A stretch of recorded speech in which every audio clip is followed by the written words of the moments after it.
My guest tonight, Dr. Ginzburg.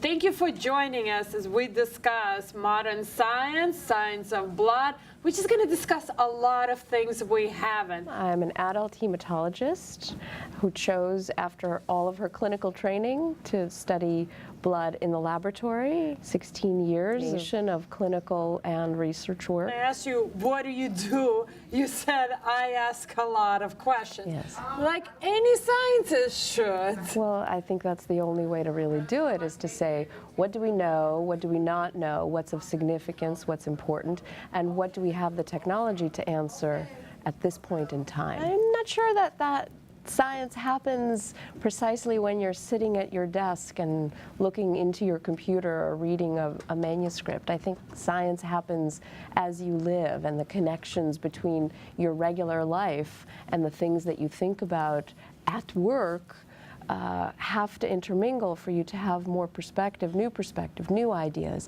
Aha, maybe it works like that. Maybe it works the way that particular train is going around that little playground there. So you draw from the natural world, you draw from your own experiences to phrase questions in new ways, to see things that haven't been seen before, to design experiments to allow you to see things that haven't been seen before. What do you teach your girls? You know, equal pay is 100 years away. They're not going to catch up to this.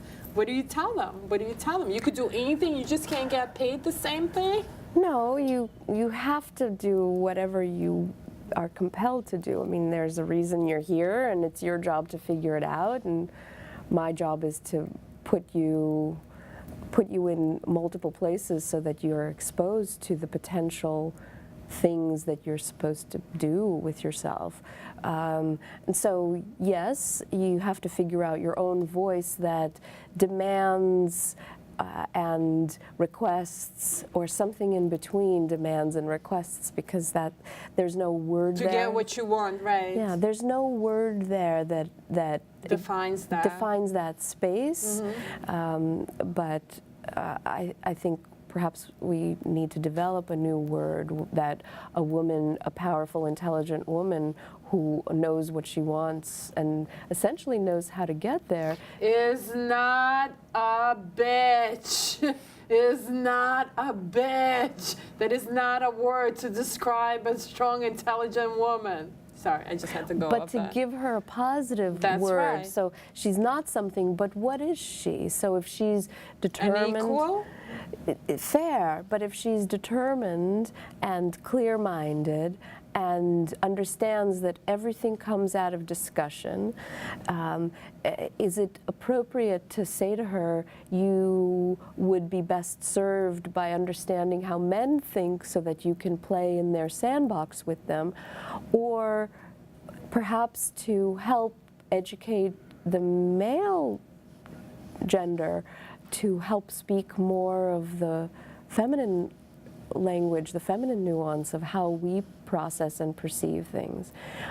It comes from mothers, it comes equally from fathers. That is absolutely correct. The notion of how we relate to the opposite gender in a sexualized way, but also in a non-sexualized. Right. How do you explore relationships with the opposite gender that have absolutely nothing to do with their sexuality, right.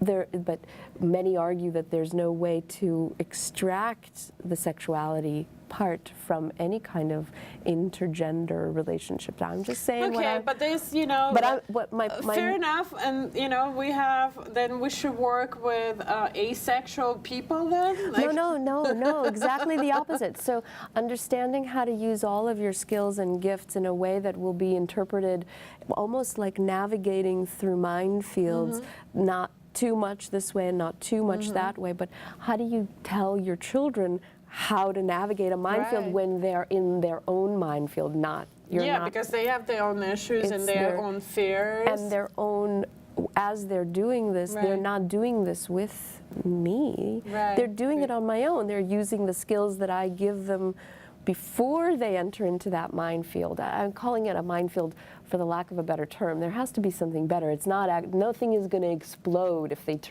step to the right or to the left. Can we just call it progress? As they progress through their, absolutely. I like that a lot. So as they progress through their life, through their career, through their process, whatever that is, that they understand that there's a lot of discussion that happens and a lot of learning at every turn, and that I personally believe that nothing is irredeemable. There's no such thing as an opinion that can't be reversed and perspective that can't be altered, and so it's only a question of what they want. And if they want to change someone's opinion and perspective, then they have to put the pieces of the puzzle together, whether it's an apology or more of an aggressive stance, or if it's more sexualization or less sexualization of who they are that tweaks slightly perception in any direction that they think is necessary.